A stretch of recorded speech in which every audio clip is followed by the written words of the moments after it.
आणि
माझी एकच इच्छा आहे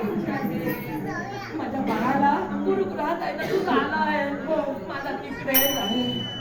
शेवटचं विद्याभ्यास पूर्ण झाल्याशिवाय पाठविणार नाही पण शेवटचं त्याला डोळे भरून पाहू दे का मला